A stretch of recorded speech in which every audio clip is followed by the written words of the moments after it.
ಧರ್ಮಸ್ಥಳದ ಹೋರಾಟ ಸಮಿತಿಯ ಎಲ್ಲ ಸದಸ್ಯರುಗಳಿಗೂ ಇವತ್ತು ಇಲ್ಲಿ ಬಂದು ಇದ್ದಾರೆ, ಸರ್ಕಲ್ ಅಲ್ಲಿ ಜಮಾವಣೆಯಾಗಿದ್ದಾರೆ. ಅವರಿಗೆಲ್ಲರಿಗೂ ಮೊದಲಿಗೆ ತುಂಬ ಹೃದಯದ ಅಭಿನಂದನೆಗಳನ್ನ ಸಲ್ಲಿಸಲಿಕ್ಕೆ ಇಚ್ಛೆ ಪಡ್ತಾರೆ. ಏಕೆಂದ್ರೆ ಈ ಧರ್ಮಸ್ಥಳ ಶ್ರೀ ಕ್ಷೇತ್ರ ಇದು ಹಿಂದೂಗಳಿಗೆ ಒಂದು ಭಾವನಾತ್ಮಕವಾಗಿ ನಮ್ಮ ಸನಾತನ ಹಿಂದೂ ಧರ್ಮದ ಭಾವನಾತ್ಮಕವಾಗಿ ಬೆಸೆದುಕೊಂಡಿರುವಂತಹ ಒಂದು ವಿಚಾರ. ಈ ಧರ್ಮಸ್ಥಳದಲ್ಲಿ ಇದುವರೆಗೂ ಆಗ್ತಾ ಇರುವಂತಹ ವಿಚಾರಗಳ ಬಗ್ಗೆ ಎಲ್ಲ ಜನರು ಅರ್ಥ ಮಾಡ್ಕೊಂಡಿದ್ದಾರೆ. ಈಗ ಅನನ್ಯ ಭಟ್ ಆಗಿರ್ಬೋದು, ಸೌಜನ್ಯ ಆಗಿರ್ಬೋದು, ಒಂದು ಹೆಣ್ಣು ಮಗಳಿಗೆ ನ್ಯಾಯ ಕೊಡಲಿಕ್ಕೆ ನಮ್ದೇನು ಅಭ್ಯಂತರ ಇಲ್ಲ. ಆ ನ್ಯಾಯ ಕೊಡಲಿಕ್ಕೆ ಸಂವಿಧಾನಾತ್ಮಕವಾಗಿ ಕೋರ್ಟ್ಗಳಿದೆ, ಸುಪ್ರೀಂ ಕೋರ್ಟ್ ಇದೆ, ದೇಶದ ಸರ್ವೋಚ್ಚ ನ್ಯಾಯಾಲಯ ಇದೆ.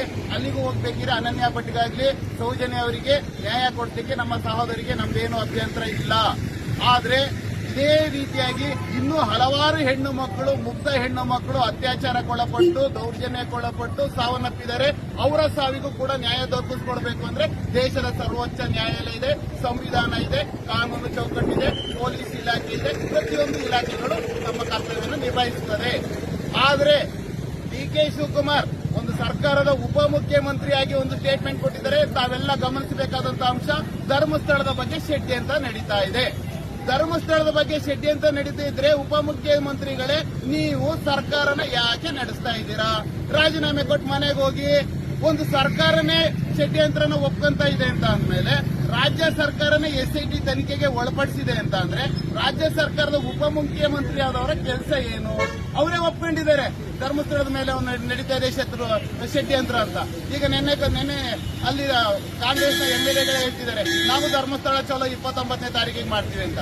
ಇದೆಲ್ಲ ಷಡ್ಯಂತ್ರ ನಡೀತಿರೋದು ಆಡಳಿತಾರೂಢ ಪಕ್ಷಕ್ಕೆ ತಿಳಿದಿದ್ರೂ ಕೂಡ ಯಾಕೆ ಕಣ್ಣ ಮುಚ್ಚಾಲೆ ಆಡ್ತಾ ಇದ್ದಾರೆ? SIT ತನಿಖೆನ ಮಧ್ಯಂತರ ವರದಿನ ಬಹಿರಂಗಪಡಿಸಲಿ. SITದು ಮಧ್ಯಂತರ ವರದಿನ ಬಹಿರಂಗಪಡಿಸಲಿ, ಜನರಿಗೆ ಸತ್ಯ ತಿಳಿಲಿ. ಧರ್ಮಸ್ಥಳದ ಬಗ್ಗೆ ಆಗ್ತಾ ಇರುವಂತಹ ಅನಾಚಾರಗಳ ಬಗ್ಗೆ ವಿಚಾರವಂತರು ಕೂಡ ಇವತ್ತು ತಮ್ಮ ಸ್ಪಷ್ಟನೆ ನೀಡಿದ್ದಾರೆ. ಆಗ್ತಾ ಇರುವಂತಹ ಅನ್ಯಾಯಗಳ ಬಗ್ಗೆ.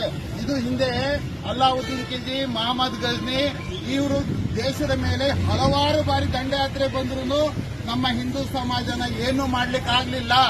ಆದ್ರೆ ಈಗೊಂದು ಷಡ್ಯಂತ್ರ ನಡೀತಾ ಇದೆ. ಅದೇ ಸಮೀರ್ ಅಂತ ಒಬ್ಬ ವ್ಯಕ್ತಿ ಇಡೀ ಹಿಂದೂ ಧರ್ಮದ ಬಗ್ಗೆ ಅಪಪ್ರಚಾರ ಮಾಡಿದ್ರು, ಹಿಂದೂಗಳು ಕೈ ಕಟ್ಕೊಂಡು ಕೂತ್ಕೊಂಡ್ರು. ಅದೇ ನಮ್ಮ ರಘು ಅವರು ಹೇಳ್ದಂಗೆ ಅಲ್ಲಿ KJLD DJL ಏನಾಯ್ತು? ಒಂದು ವಾಟ್ಸ್ಆಪ್ ಮೆಸೇಜ್ ಇಂದ ಪೊಲೀಸ್ ಸ್ಟೇಷನ್ ಸುಟ್ಟಾಕಿದ್ರು, ಒಬ್ಬ MLA ಮನೆನ ಸುಟ್ಟಾಕಿದ್ರು. ಆ ಕೇಸ್ನ ರಾಜ್ಯ ಸರ್ಕಾರ ವಾಪಸ್ ತಗೋತೀವಿ ಅಂತಾರೆ. ಆದ್ರೆ ಈಗ ಹಿಂದೂಗಳು ಸುಮ್ಮನೆ ಕೈ ಕಟ್ ಕೂತಿದ್ದಾರೆ ಅಂತ ಹಿಂದೂಗಳ ಭಾವನೆಯ ಕೇಂದ್ರ ಧರ್ಮಸ್ಥಳದ ಬಗ್ಗೆನೇ ಷಡ್ಯಂತ್ರ ನಡೀತಾ ಇದೆ. ಹಿಂದೂಗಳು ಕೈ ಕಟ್ ಕೂರ್ತಾರೆ.